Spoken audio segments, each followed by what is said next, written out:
एक गरीब आदमी की जिंदगी कितनी सस्ती होती है ये चाको को पता नहीं था। उसका बस एक सिंपल और सादा सा सपना था, अपने बीवी और बच्चों के साथ एक सुखी और एक अच्छा जीवन जीना। मगर एक रात एक ऐसी घटना घटती है जिसके बाद उसकी जिंदगी सिर्फ एक नाम में सिमट कर रह गई। Insurance fraud. एक पेट्रोल पंप के पास एक जली हुई गाड़ी मिलती है जिसके अंदर थी एक बहुत बुरी तरीके से जली हुई लाश, और उसके साथ मिलती है एक पॉकेट वॉच और एक लेदर बेल्ट जो कि सुकुमार कुरुप की थी। इस इंसिडेंट को देखने के बाद पुलिस को तो यही लग रहा था कि ये सुकुमारा कुरुप का एक्सीडेंट है, जिसके बाद उसकी मौत हो गई है। मगर पोस्टमार्टम रिपोर्ट ने एक ऐसी सच्चाई दिखाई जो कि केरला के इतिहास में कभी देखी नहीं गई थी।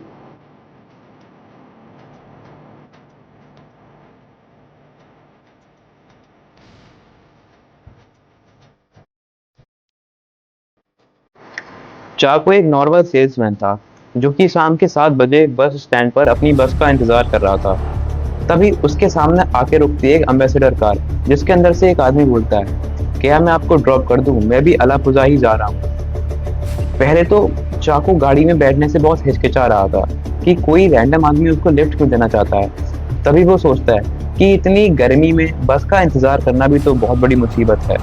तभी वो सोचता है कि लिफ्ट लेने में क्या ही बुराई है। मगर वही उसकी सबसे बड़ी गलती थी।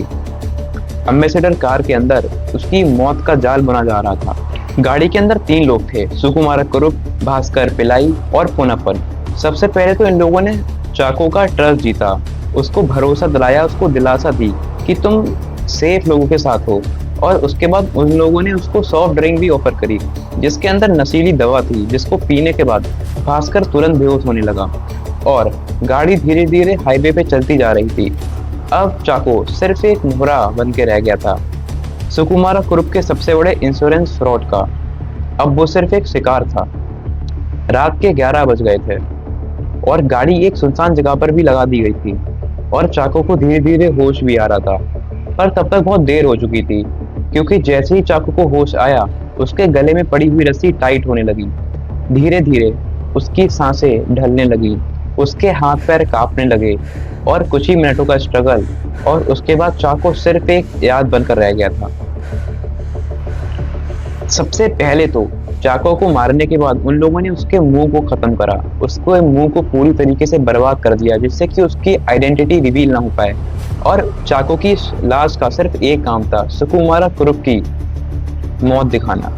उसके बाद चाको की लाश को सुकुमारा की घड़ी और बेल्ट पहनाई गई और उसके बाद उसकी लाश को एम्बेसडर कार की ड्राइविंग सीट पर रख दिया गया और पूरी गाड़ी को और उसकी लाश को बुरी तरीके से जला दिया गया, जिससे कि वो लोग सुकुमारा कुरुप की मौत दिखा सकें। जिस वक्त लोग सुकुमारा कुरुप की मौत का शोक मना रहे थे, तब तक वो एक नए पासपोर्ट और एक नई आइडेंटिटी के साथ देश से भाग चुका था।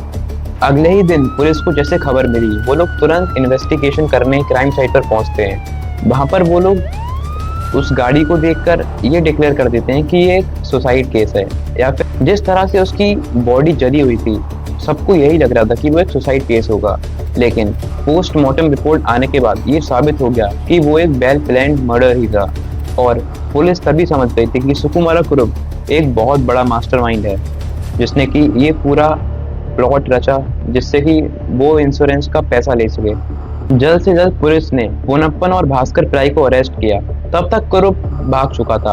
अब ये सिर्फ इंश्योरेंस फ्रॉड नहीं था, बल्कि केरला का सबसे बड़ा और सबसे मिस्टीरियस मर्डर केस बन चुका था। अब केरला पुलिस सुकुमारा कुरुप के पीछे हाथ धोकर पड़ गई थी।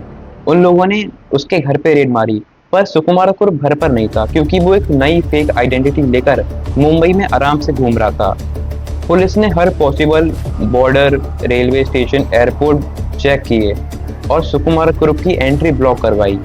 मगर कुरुप तो एक छाया बनकर गायब हो गया था। 1984 से लेके 2025 तक आज तक कुरुप को कभी देखा नहीं गया और ना ही पुलिस कुरुप को कभी पकड़ पाई। कई रिपोर्ट्स का मानना है कि कुरुप तो उसी वक्त देश को छोड़कर भाग गया था क्योंकि उसके फॉरेन में भी कनेक्शन थे।